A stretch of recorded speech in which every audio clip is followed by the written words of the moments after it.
Balik lagi ke episode rekomendasi HP murah yang support gaming. Kalau pada HP 1 jutaan dan 2 jutaan, mungkin kalian hanya bisa memainkan game dengan grafik rata kanan atau frame rate medium. Berbeda sama smartphone 3 jutaan yang Nidya mau rekomendasi ini, yang bisa main game-game mainstream dengan grafik yang lebih tinggi.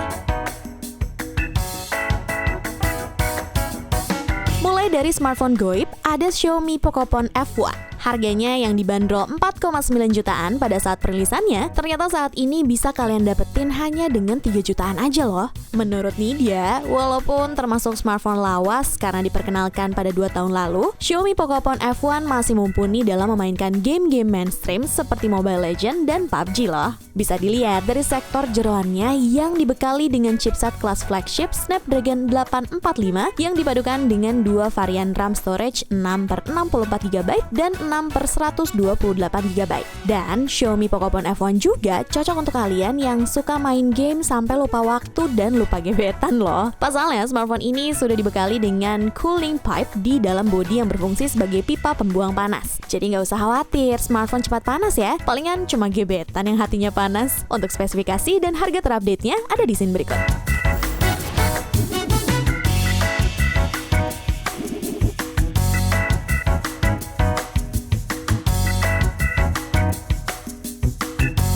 Rilis pada September lalu, Samsung Galaxy A50s membawa beberapa peningkatan fitur dari generasi sebelumnya, mulai dari segi desain, kamera, dan sektor jeroan nih Price Book Mania.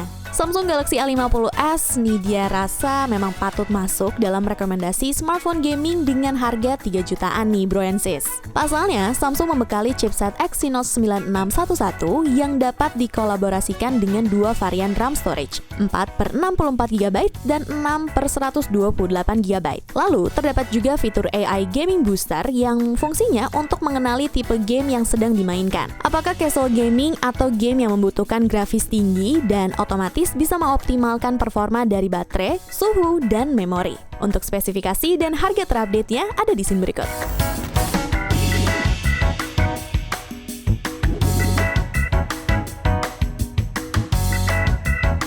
Di episode sebelumnya ada Redmi Note 8 yang Nidya rekomendasiin untuk smartphone gaming 2 jutaan terbaik. Di harga 3 jutaan, Nidya tetap rekomendasiin Redmi Note 8, tapi yang versi Pro nih Price Book Mania. Selain diklaim sebagai smartphone pertama dengan kamera utama beresolusi 64MP, Redmi Note 8 Pro juga merupakan smartphone gaming pertama yang diotaki dengan chipset MediaTek Helio G90T. Jadi kalau masalah game mobile seperti AoV, Mobile Legends, PUBG sampai cacing-cacingan pun bisa pakai settingan grafik tertinggi ya. Dan yang makin nyamannya lagi, kita nggak perlu takut mata capek karena bermain game terlalu lama, karena Redmi Note 8 Pro telah membenamkan teknologi penyaring cahaya biru bernama TUV Rainland yang berguna untuk mengurangi kelelahan mata akibat berlama-lama memandangi layar. Untuk spesifikasi dan harga terupdate-nya ada di sini berikut.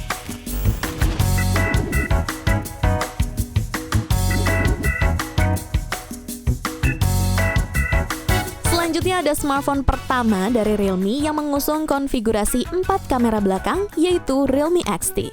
Pada smartphone yang rilis Oktober tahun lalu ini, Realme memang terlihat lebih mengedepankan pada sektor kameranya nih Price Book Mania. Tapi bukan berarti smartphone yang saat ini harganya sudah di angka 3 jutaan tidak sanggup memainkan game-game masa kini loh. Untuk mendukung dalam bermain game mobile virtual, Realme XT dibekali chipset Snapdragon 712 AIE dengan fabrikasi 10 nanometer yang unggul 10% dibanding kinerja rata-rata dari generasi sebelumnya. Selain itu, untuk lebih menyamankan para gamers, terdapat juga fitur HyperBoost 2.0 yang membawa semua fitur baru Game Boost 2.0, Frame Boost, dan Touch Boost untuk menekan efisiensi game hingga 73,7%.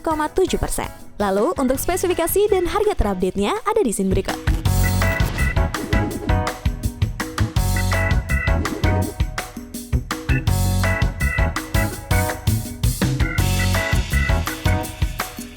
Kemudian ada smartphone pabrikan Guangdong China, yaitu Vivo Z1 Pro. Smartphone gaming dengan harga terjangkau dari Vivo ini, menurut Nidia memiliki performa yang oke dalam menjalankan mobile gaming di Pricebook Mania. Pasalnya, Vivo Z1 Pro sudah dibekali dengan chipset Snapdragon 712 AI yang dapat dipadukan dengan fitur multi turbo.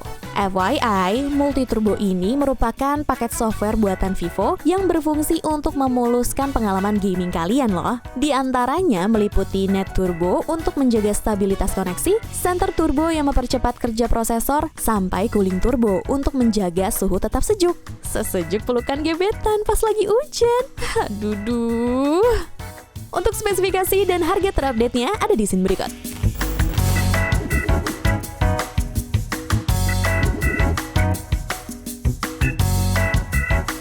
Sama seperti smartphone sebelumnya, Vivo V17 Pro juga memiliki fitur multi turbo untuk memanjakan para gamers nih Pricebook Mania. Maklum lah, karena kelelahan setelah berperang jadinya suka dimanjain gitu. Dasar gamers. Selain itu, Vivo V17 Pro dibekali dengan chipset Snapdragon 675 AI yang dipadukan dengan RAM storage 8/128GB. Karena pihak Vivo sadar kalau gamers biasanya suka lupa waktu saat bermain, Vivo V17 Pro juga diperkuat dengan baterai besar 4100 mAh. Untuk spesifikasi dan harga terupdate-nya ada di scene berikut.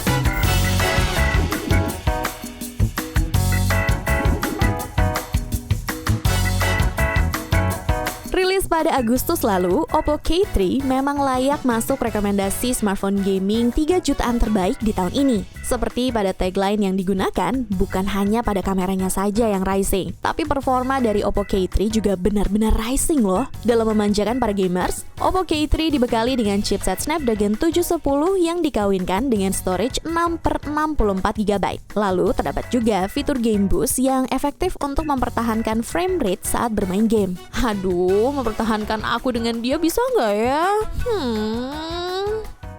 Anyway, ada yang bisa bikin nyaman lagi nih saat bermain game, yaitu layarnya yang tidak terdapat notch maupun bezel di bagian atasnya nih Pricebook Mania. Jadi layar terlihat lebih luas dan eye-catchy. Untuk spesifikasi dan harga terupdate-nya ada di scene berikut.